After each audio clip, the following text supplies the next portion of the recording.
Senhor esteja convosco. Proclamação do Evangelho de Jesus Cristo segundo Marcos. Naquele tempo, Jesus foi a Nazaré, sua terra, e seus discípulos o acompanharam. Quando chegou o sábado, começou a ensinar na sinagoga. Muitos dos que o escutavam ficaram admirados e diziam: de onde recebeu ele tudo isso? Como conseguiu tanta sabedoria? E esses grandes milagres que são realizados por suas mãos? Este homem não é o carpinteiro, filho de Maria, o irmão de Tiago, de José, de Judas e de Simão? Suas irmãs não moram aqui conosco? E ficaram escandalizados por causa dele. E Jesus lhes dizia: um profeta só não é estimado em sua pátria, entre seus parentes e familiares. E ali não pôde fazer milagre algum. Apenas curou alguns doentes, impondo-lhes as mãos, e admirou-se com a falta de fé deles. Jesus percorria os povoados das redondezas, ensinando. Palavra da salvação.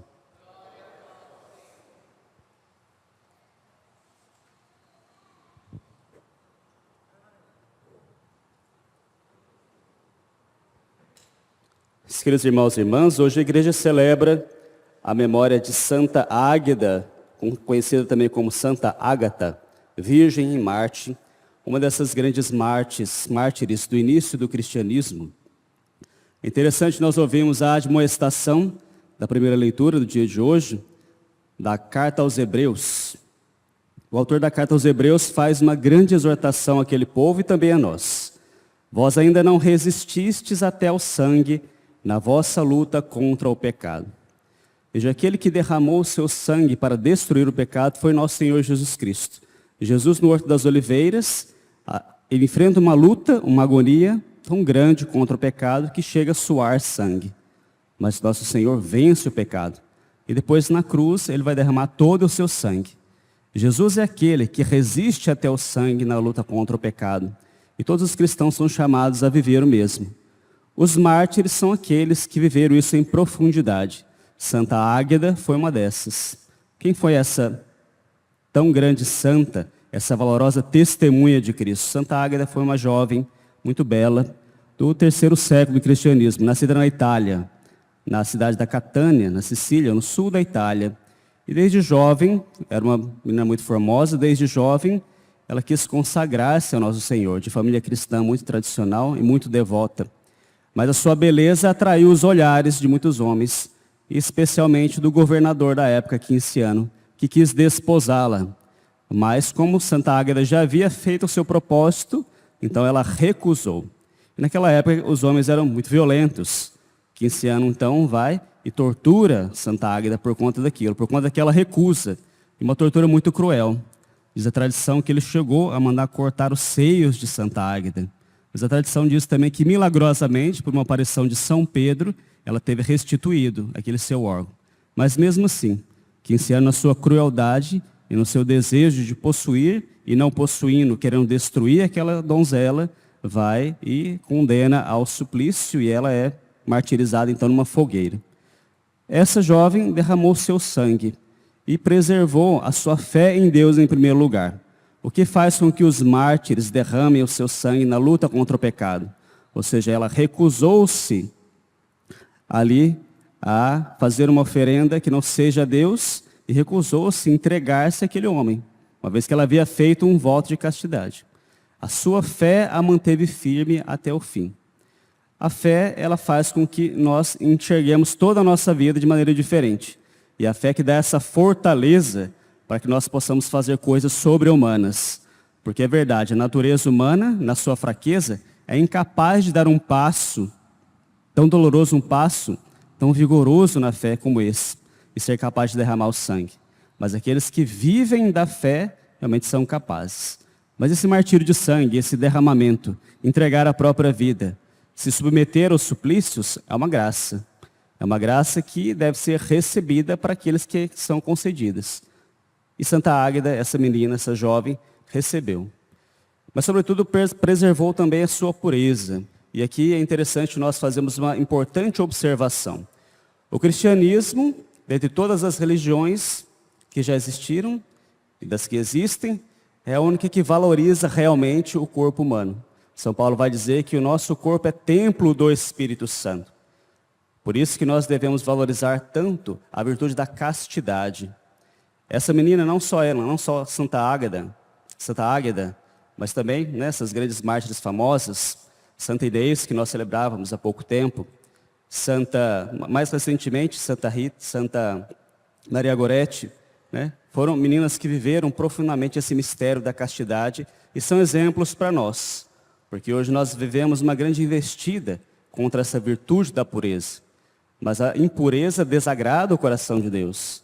É necessário lutar contra a impureza até o derramamento de sangue. Hoje dificilmente as pessoas conseguem compreender isso. Tal a avalanche da impureza que tomou conta do nosso tempo, tomou conta da nossa sociedade. Mais do que nunca nós precisamos pedir a intercessão dessas jovens puras, dessas jovens que viveram plenamente essa virtude e agradaram a Deus até o derramamento de sangue, para que nós sejamos purificados de toda a impureza. E lembrar que somos templo do Espírito Santo. E a castidade precisa ser buscada e precisa ser vivida. Não é possível agradar plenamente a Deus se nós não buscarmos com profundidade esse tipo de virtude, especialmente no nosso tempo.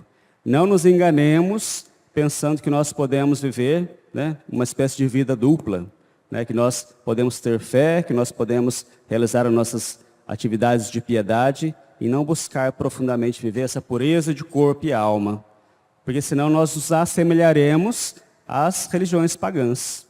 Por exemplo, na época de Santa Águeda, a religião dos romanos não tinha nenhuma consideração pelo corpo, nenhuma consideração por essa virtude da castidade.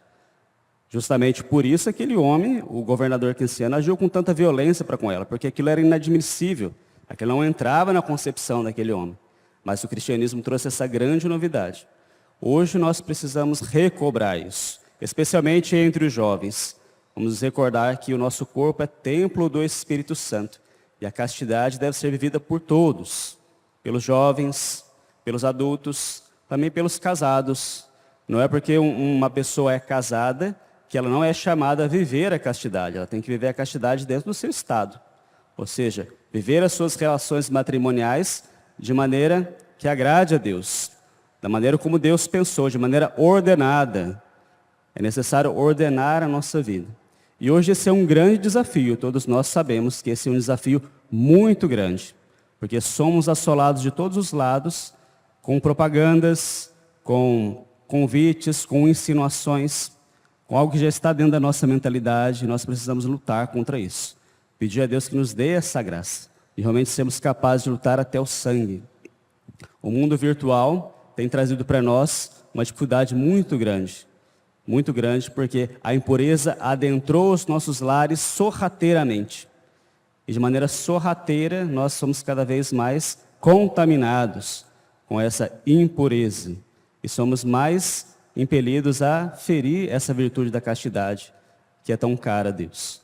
Peçamos a Santa Águeda que nos ajude, que ajude o nosso tempo, que ajude os nossos jovens, as nossas jovens, Toda virgem deve ser um exemplo para as jovens, para que possam ter aquele exemplo sublime e ter a coragem também de enfrentar os grandes inimigos do nosso tempo. As jovens hoje não têm um governador, não têm algum soberano que vai infligir sobre elas algum sofrimento, como aconteceu com Santa Águeda. Mas com toda certeza elas são afligidas por outros tipos de inimigos. Os amigos, como eu disse, o meio virtual. Santa Águeda vem em auxílio especialmente dessas jovens, mas de todos nós, para que nós sejamos fiéis, que nós tenhamos a coragem de resistir até ao sangue na luta contra o pecado, como nos exorta a carta aos Hebreus. E lembrando também que Deus ele realiza grandes coisas por meio dos pequenos. Santa Águeda foi uma jovem indefesa, mas que foi valorosa até o fim. Deus escolhe os humildes para lhe conceder graças tão grandes. Para que nós possamos alcançar essa virtude, nós precisamos, em primeiro lugar, crescer na virtude da humildade. Não adianta uma pessoa ser casta e ela não ser humilde. Na verdade, é muito difícil uma pessoa ser casta sendo soberba. Mas essa realidade existe, por incrível que pareça. Mas é preciso buscar a humildade, ou seja, reconhecer-se pequeno, reconhecer-se incapaz de realizar as coisas. Nós temos o pecado dentro de nós, as más inclinações. A inclinação da luxúria. A luxúria é um pecado capital. O que são os pecados capitais? São as 7 inclinações ao mal que todos nós carregamos dentro de nós. Então, reconhecendo isso dentro de Deus, mas pedindo a Ele a graça de vencer essas más inclinações, nós conseguimos alcançar a virtude. Mas só quem é humilde é capaz de viver isso. Só quem é pequeno, só quem se faz realmente submisso a Deus, como fez essa jovem, como fizeram esses jovens mártires do início do cristianismo, como fizeram, no fim, todos os santos. Peçamos a Deus essa graça, da humildade, sermos pequenos, para que Deus possa realizar coisas em nós e para que Ele possa realizar coisas através de nós, como fez com esses santos. E, sobretudo, peçamos essa virtude da pureza, hoje tão atacada, mas que é tão necessária e que agrada tanto o coração de Deus. Louvado seja o nosso Senhor Jesus Cristo.